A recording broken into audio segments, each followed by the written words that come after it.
श्री स्वामी समर्थ.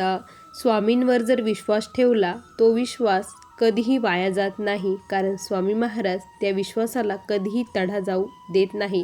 परीक्षा खूप बघतात, त्या परीक्षेमध्ये आपल्याला पास व्हायचं असतं.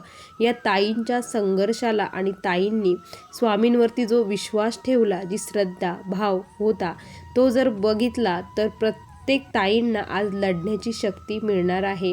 स्वतःहून दुःखामध्ये जाणं हे खूप अवघड असतं.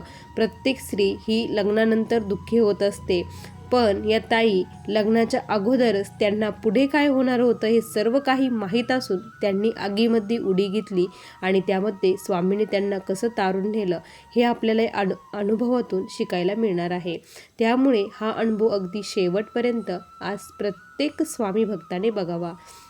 चला तर मग वेळ न लावता या सुंदर अशा अनुभवाला सुरुवात करूया.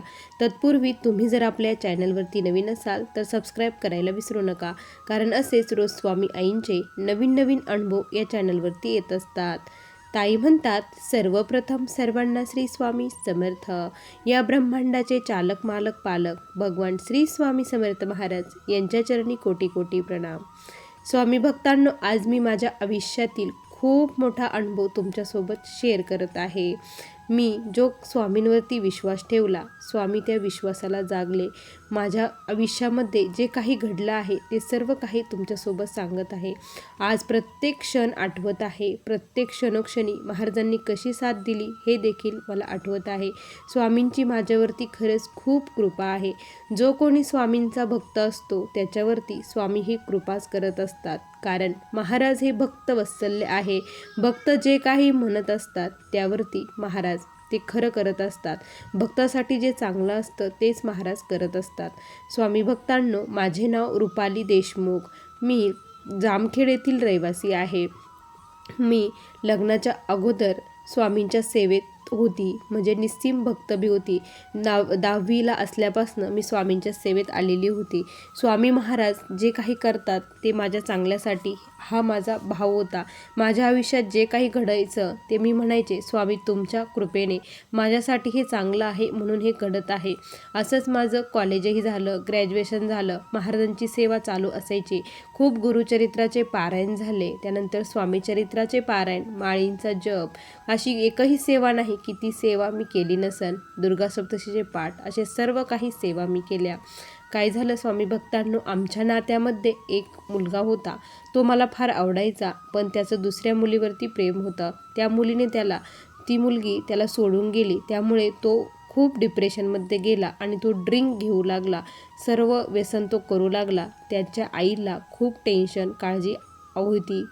त्या खूप रडायच्या आणि तो म्हणायचा की मला आता लग्नच करायचं नाही, असं ते बोलायचा. त्यावेळेस मला वाटलं की आपण याला हे करूया, सुधरू शकतो आपण आणि आपण याच्याशी लग्न करावं, असं माझ्या मनामध्ये विचार आला. मी मग फक्त कुणाचंच काहीच ऐकलं नाही, फक्त महाराजांना कौल लावला. चिठ्ठ्या टाकल्यानंतर महाराजांना मी सांगितलं, मी काय निर्णय घेऊ मला सांगा, जे काही योग्य असेल ते सांगा. मी लग्न करू की नको करू, हो किंवा नाही, असं मी चिठ्ठ्या बनवल्या, स्वामींपुढे टाकल्या. त्यानंतर स्वामींचा कौल आला आणि स्वामींचं उत्तर हो आलं. स्वामींवरती विश्वास ठेवला आणि मी लग्नाला तयार झाले. घरचे पूर्ण विरोधात होते. घरच्यांच्या विरोधात जाऊन मी लग्न हे केलं, पण त्यांनी मला कधीही म्हणजे असं बायको म्हणून माझ्याकडे बघितलंच नाही.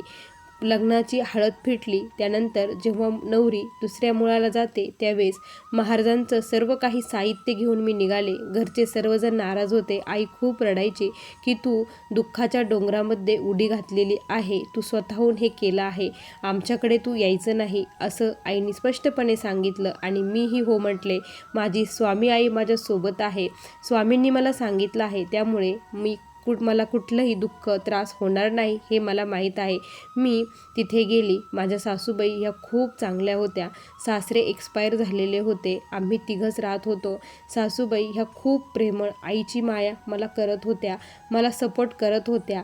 त्यांना वाटत होतं की माझ्या मुलाच्या आयुष्यामध्ये हिरा आला आहे, ही काहीतरी करून दाखवील, असं त्यांना वाटायचं.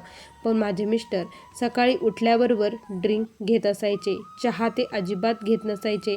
दिवसातून 2-3 वेळेस ते ड्रिंक करत असायचे. खूप ड्रिंक करायचे. मी त्यांच्याशी बोलण्याचा खूप प्रयत्न करायचे, समजून सांगण्याचा प्रयत्न करायचे, पण ते काहीच ऐकायच्या मनस्थितीमध्ये नव्हते. त्यानंतर मग आता मी त्यांना समजून सांगायचं पूर्णपणे सोडून दिलं. महाराजांवरती विश्वास होता. महाराजांची सेवा लगेचच सुरू केली. आता इथं परिस्थिती अशी होती, माहीत होतं. खूप सेवा कराव्या लागणार होत्या ह्याही माहीत होतं. कारण सहजासहजी कुठलीही गोष्ट मिळत नाही हे मी लहानपणापासून अनुभवलं होतं. जेव्हापासून महाराजांच्या सेवेत आली होती तेव्हापासून स्वामीकडे मी खूप संकल्पित सेवा केल्या, पण माझी कुठलीच इच्छा स्वामींनी पूर्ण केली नाही. पण मी कधीही स्वामींवरती नाराज झाले नाही, कारण जे भोग असतात ते भोगावेच लागतात. जे काही घडतं ते आपल्या नशिबानेच घडत असतं. त्यानंतर स्वामी भक्तांनो अशा काही सेवा सुरू केल्या. मी 1001 स्वामीचरित्र पारणाचा संकल्प केला. त्यानंतर 108 दिवस तारक मंत्राच्या तीर्थाचा संकल्प केला. रुद्राच्या तीर्थाचा संकल्प केला. संकल्पित खूप साऱ्या सेवा माझ्या सुरू झाल्या. मी रोज तारक मंत्राचं तीर्थ त्यांना देत होते. अक्षरशः ते माझ्याकडून काहीच खात पीत नव्हते. ते आईला म्हणायचे की मला जेवायला दे, मला पाणी दे. मग माझ्या सासूबाई होत्या त्या मी तारक मंत्राचं तीर्थ बनवून ठेवायची सकाळीच, मग ते त्यांना ते देत असायच्या. असं करता करता 108 दिवस माझे पलटून गेले, पण त्यांच्यामध्ये काहीही अनुभव त्यावेळेस आला नाही.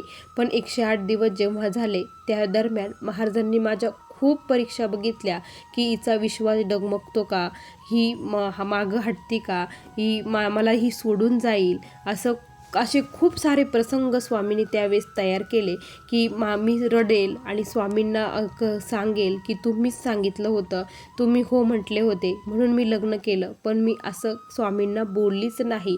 स्वामींनी कितीही परीक्षा बघितली, कितीही कठोर माझं हे घेतलं, पण मी स्वामींना असं कधीच बोलली नाही. जे काही घडत आहे तुमच्या इच्छेने घडत आहे एवढंच मी म्हणत होते. मला विश्वास आहे योग्य वेळ आल्यानंतर तुम्ही सर्व काही व्यवस्थित करताल असं मी फक्त स्वामींना म्हणायचे आणि सेवा माझी चालूच होती. 108 दिवस तारक मंत्राचं तीर्थ देणं सुरूच होतं. 109व्या दिवशी काय झालं स्वामी भक्तांनो की माझे मिस्टर सकाळी उठल्यानंतर ते ड्रिंक मागू लागले. ड्रिंक त्यांनी घेतली. ड्रिंक घेतल्यानंतर त्यांना प्रचंड त्रास होऊ लागला. त्यांना खूप साऱ्या उलट्या झाल्यानंतर त्यांचे हातपाय हे थरथर कापू लागले. मग आम्ही त्यांना घेऊन हॉस्पिटलला गेलो. त्यानंतर डॉक्टरांनी सांगितलं की तुमच्या लिव्हरवरती सूज आली आहे, तुम्ही ड्रिंक करू नका असं डॉक्टरांनी सांगितलं. पण मिस्टर कसले ऐकतात, त्यांनी ऐकलं नाही. घरी आलो ते म्हणायचे की मला खूप बिंगल्यासारखं होत आहे, मी जर ड्रिंक नाही घेतली तर मी मरून जाईल, मला ती द्या असं ते म्हणायचे. आम्ही त्यांना ती द्यायचो, पण त्यांना लगेच उलट्या होत असायच्या. प्रचंड भयानक त्रास त्यांना होऊ लागला. त्या त्रासामुळे त्यांनी 2-3 दिवस ड्रिंक घेतली नाही. ते झोपूनच राहिले घरामध्ये, कारण त्यांना प्रचंड त्रास होत होता. खूप साऱ्या उलट्या करून सारे कपडे वगैरे मी स्वच्छ करत होते. मला हे कळत होतं स्वामींची लीला ही आता सुरू झालेली आहे, कारण हे स्वामीच करत आहे हे मला माहीत होतं. कारण मी हार मांडलेलीच नव्हती. खूप विश्वासाने मी प्रत्येक सेवा करत होते. माझे स्वामीचरित्राचे पारायण सुरूच होते. दिवसाला 2-3 पारायण मी करत होती. सासूबाई माझ्या ह्या सरकारी जॉबला असल्यामुळे त्यांची पेन्शन यायची आणि त्यावरती आमचं सर्व काही घर हे चालत होतं. त्यामुळे म्हणजे महाराजच चालून घेत होते, सर्व काही महाराजच करत होते. घरामध्ये अन्नधान्य हे कशाचीच कमतरता नव्हती. महाराज ते करून घेत होते. मी फक्त सेवा करत होते, घरचं काम करत होते, एवढंच मी करत होते. मी रात्रीचे 3 वाजता उठायची. 3ला माझी आंघोळ वगैरे होऊन देवपूजा होऊन जी सेवेला बसायची तर 3-4 तास मी सेवा करत असायची. सकाळी दिवसभर अशा कंटिन्यू सेवा माझ्या सुरूच होत्या. स्वामी भक्तांनो, यामध्ये जवळपास सर्व काही व्यवस्थित होण्यासाठी 3 ते 4 वर्षाचा काळ हा पलटून गेला. 4 वर्षानंतर माझे मिस्टर हे पहिल्यांदी त्यांच्या याच्यामध्ये आलं की ही माझ्यासाठी खूप करत आहे अशी भावना त्यांच्या मनामध्ये तयार झाली. त्यांच्या मनामध्ये माझ्याविषयी प्रेम तयार झालं. त्यानंतर त्या उलट्यानंतर त्यांची ड्रिंक ही सुटली होती. ते मांसाहार खूप करायचे, पण हळूहळू ते मांसाहार देखील कमी होऊ लागलं. 1001 पारायण माझे जवळपास कंप्लीट होत आलेले होते. त्यावेळेस दत्त जयंतीचा सप्ताह होता. सप्ताहामध्ये मी गुरुचरित्र पारायणाला बसलेली होती. गुरुचरित्र पारायण माझं चालूच होतं. त्या दिवशी मला मिस्टर अचानकच बोलले की मला मठामध्ये यायचं आहे. ते शब्द ऐकून मला आनंदाला पारावार नव्हता, कारण या 4 वर्षामध्ये जे काही मी सोसलं होतं त्याचं फळ मला आत्ता मिळत आहे. त्यामुळे मला खूप म्हणजे खूप आनंद होत होता. आम्ही जोडीने त्या दिवशी मठामध्ये गेलो. त्यांनी महाराजांना मुजरा केला आणि तेथील तीर्थ वगैरे घेतलं, विभूती लावली. त्या दिवशी माझ्या डोळ्यातून पाणीच थांबत नव्हतं. कंटिन्यू मी रडत होते, कारण मी जो स्वामींवरती विश्वास ठेवला होता तो विश्वास आज सफल झाला होता. माझे मिस्टर 4 वर्षामध्ये पूर्णपणे बदलले. 4 वर्षामध्ये त्यांनाही खूप त्रास झाला, मलाही खूप झाला. पण 4 वर्षानंतर एक कट्टर जो नास्तिक होता त्या नास्तिकाला स्वामी महाराजांनी एक आस्तिक बनवलं. त्यासाठी माझ्याकडून जे काही परिश्रम करून घ्यायचे होते महाराजांनी ते करून घेतले. 4 वर्षानंतर माझे मिस्टर व्यवस्थित झाले. आमचा संसार हा सुखी होऊ लागला. माझ्या सासूबाई खूप आनंदी झाल्या. त्याही महाराजांच्या सेवेकरी बनल्या. मिस्टर त्यानंतर काहीच म्हणजे कामाला जायचे, घरी यायचे, खूप मला जीव लावू लागले. त्यानंतर मग मला प्रेग्नेन्सी राहिली. पण आयुष्यातील दुःख काही कमी होत नव्हते. आयुष्यात खूप दुःख होते. या 4 वर्षामध्ये मी माहेरी शक्यतो दिवाळीलाच गेली, ते पण 1 दिवस गेली आणि लगेच मागे आली. मी तिथेही थांबली नाही. महाराज आणि मी एवढंच मी करत होती. त्यानंतर मला जेव्हा प्रेग्नेन्सी राहिली 4 वर्षानंतर, प्रेग्नेन्सी राहिल्यानंतर डॉक्टरांनी माझ्या प्रेग्नेन्सीमध्ये खूप सारे कॉम्प्लिकेशन सांगितले की बाळाची वाढ होत नाही, बाळाच्या मेंदूची वाढ झालेली नाही, त्याचबरोबर बाळाचे ठोके व्यवस्थित होत नाही. 3ऱ्या महिन्याच्या सोनोग्राफीमध्ये डॉक्टरनी सांगितलं आपल्याला हे अबॉर्ट करावं लागेल असं डॉक्टर बोलले. पण माझा महाराजांवरती प्रचंड विश्वास होता की महाराज अशक्य असणारी गोष्ट शक्य करण्याचं काम माझे स्वामी करतात. एका जीवाला मी मारू शकत नाही, मी त्याला मारणार नाही, हा मी ठाम विश्वास माझा स्वामींवरती होता.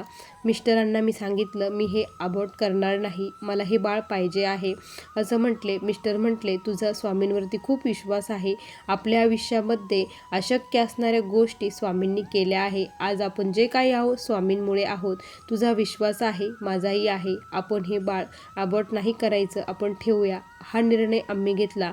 डॉक्टर म्हटले जर बाळ अपंग झालं, काही झालं तर ते सर्वस्व तुमच्यावरती असेल. आम्ही होकार दिला. त्यानंतर मी रोज तारक मंत्राचं तीर्थ घेऊ लागले, अखंड नामस्मरण करू लागले. मिस्टरही त्यानंतर सेवा करू लागल्या. सासूबाईही मला रोज तारक मंत्राचं तीर्थ त्याही करू लागल्या, त्याही देऊ लागल्या. अशा सेवा सुरू झाल्या. त्यानंतर 6व्या महिन्याची जेव्हा सोनोग्राफी केली, 6व्या महिन्याच्या सोनोग्राफीमध्ये पुन्हा डॉक्टरांनी घाबरून दिलं की बाळाच्या हृदयाची वाढ आणखीही झालेली नाही, तुम्ही आणखीही निर्णय घेऊ शकता, आपण सेक्शन करून किंवा नॉर्मल करून हे बाळ काढू शकतो. पण आम्ही तरीही नाही म्हटलो, कारण महाराज त्यावेळेस खूप परीक्षा बघत होते. मी स्वामींना म्हटलं तुम्ही कितीही परीक्षा बघा, कितीही काही करा, मी डगमगणार नाही. तुम्ही सोबत आहात ना, तुम्ही आहात ना, तुम्ही जे द्याल ते माझ्यासाठी चांगलं असेल, कारण जे माझ्यासाठी चांगलं आहे तेच तुम्ही देणार आहात. कारण मागच्या जन्मी जर ह्या बाळाचं माझं काही ऋणानुबंध असेल तर ते या जन्मी आम्ही पूर्ण करू असं स्वामींना म्हटले. आणि त्यानंतर सेवा तर खूप चालू होत्या. डॉक्टरांनी त्यानंतर पूर्ण बेड रेस्ट मला घ्यायला लावला होता. 7व्या महिन्यानंतर मी पूर्ण बेड रेस्ट होते. माझ्या सासूबाईने माझ्या आईसारखी माझी काळजी घेतली, खूप म्हणजे खूप माझी काळजी घेतली. स्वामींना एक प्रार्थना करते की प्रत्येक मुलीला माझ्या सासूबाईसारख्या सासू मिळाव्या, कारण जी आई जेवढी माया करणार नाही तेवढी माया त्या माझ्यावरती करतात. मला गरम गरम जेवण त्या देऊ लागल्या. त्यानंतर तू काहीच करू नको, तू फक्त तुझी काळजी घे. मी माझ्या पोटावरती हात ठेवून तारक मंत्र म्हणायची, महाराजांचं नामस्मरण करायची, रामरक्षा स्तोत्र मी म्हणू लागली. त्यानंतर मला 8व्या महिन्यामध्ये प्रचंड त्रास होऊ लागला. मग आम्ही हॉस्पिटलला गेलो. डॉक्टरांनी मला ॲडमिट करून घेतलं की बाळाचे म्हणजे माझ्या पोटामध्ये पाणी फार कमी झालं होतं, बाळ जाऊ शकतं डॉक्टरांनी असं सांगितलं. त्यामुळे ताबडतोब आपल्याला डिलेवरी करावी लागेल. माझं सेक्शन करायचा निर्णय घेतला. तरी देखील मी स्वामींना म्हटलं की माझ्यासाठी जे योग्य असेल तेच तुम्ही करणार आहात, मला माहीत आहे. मग डॉक्टरांनी माझं सेक्शनसाठी मला टेबलवरती घेतलं. महाराजांचं नामस्मरण कंटिन्यू सुरूच होतं. डोळ्यातून पाणी वाहत होतं. काय होणार होतं हे स्वामी तुम्हालाच माहीत आहे. त्यानंतर माझं सेक्शन झालं. सेक्शन झाल्यानंतर मला मुलगा झाला. सर्वप्रथम मुलाचा आवाज माझ्या कानावरती पडला आणि मला खूप बरं वाटलं की माझा मुलगा हे म्हणजे रडलं. त्यानंतर माझ्या मुलाला NICUमध्ये ठेवण्यात आलं, कारण 8व्या महिन्यातच ते झाल्यामुळे त्याला थोडासा प्रॉब्लेम होता. कावीळ ही डॉक्टरांनी सांगितली. पण मी सर्वप्रथम विचारलं, माझं बाळ कसं आहे? डॉक्टरांनी सांगितलं की एकदम व्यवस्थित तुमचं बाळ आहे, काहीच टेन्शन घेऊ नका, काळजी करू नका. काचेमध्ये त्याला 5-6 दिवस ठेवलं. त्यानंतर माझं बाळ माझ्याकडे आलं. ज्यावेळेस डॉक्टरांनी सर्व काही बाळाचे चेकअप वगैरे केलं, जे सोनोग्राफीमध्ये दिसत होतं की बाळाच्या हृदयाची वाढ झालेली नाही, ते सर्व काही चेक केल्यानंतर डॉक्टरांना देखील आश्चर्य वाटलं. डॉक्टर म्हटले, हा खरंच खूप मोठा दैवी चमत्कार आहे, कारण तुमचं बाळ एकदम नॉर्मल बाळासारखं आहे. 8व्या महिन्यामध्ये डिलेवरी होऊन सुद्धा बाळाचं वजन हे 2.5 किलो भरलेलं होतं. त्यामुळे सर्व काही व्यवस्थित होतं आणि मला खूप आनंद झाला. माझ्या डोळ्यातून आनंद अश्रू वाहत होते. स्वामी, तुमच्यावरती जेव्हा जेव्हा विश्वास ठेवला, त्या विश्वासाला तुम्ही खरे उतरला आहात. माझा असाच दृढ विश्वास तुमच्यावरती असू द्या. हा विश्वास कधीही कमी होऊ देऊ नका, असं मी स्वामींना म्हटली. आणि त्यानंतर माझं बाळ आता 4 वर्षाचं झालं आहे. स्वामी भक्तांनो, एकदम व्यवस्थित ठणठणीत आहे आणि तारक मंत्राच्या तीर्थाने, रामरक्षाने आणि महाराजांच्या नामस्मरणाने माझं बाळ हे खूप म्हणजे खूप हुशार आहे. त्याला स्वामींचं खूप वेड आहे. तो आत्ताच देव्हाऱ्यापुढे जातो आणि महाराजांपुढे बसून श्री स्वामी समर्थ म्हणतो. मला खूप आनंद होतो त्याच्या मुखातून, त्या बोबड्या आवाजात महाराजांचं नाव ऐकल्यानंतर. महाराज, याच्याकडून तुम्ही तुमचं कार्य करून घ्या, त्याच्यासाठीच तुम्ही याला जन्माला घातलं आहे, असं मी म्हणते. आज माझा पूर्ण संसार हा फक्त आणि फक्त स्वामींच्या कृपेने व्यवस्थित सुखी आहे. स्वामी भक्तांनो, तुम्ही जे काही करणार आहात ना, स्वामींचं कुठलीही सेवा घ्या, कुठलीही, फक्त ती विश्वासाने करा, श्रद्धेने करा.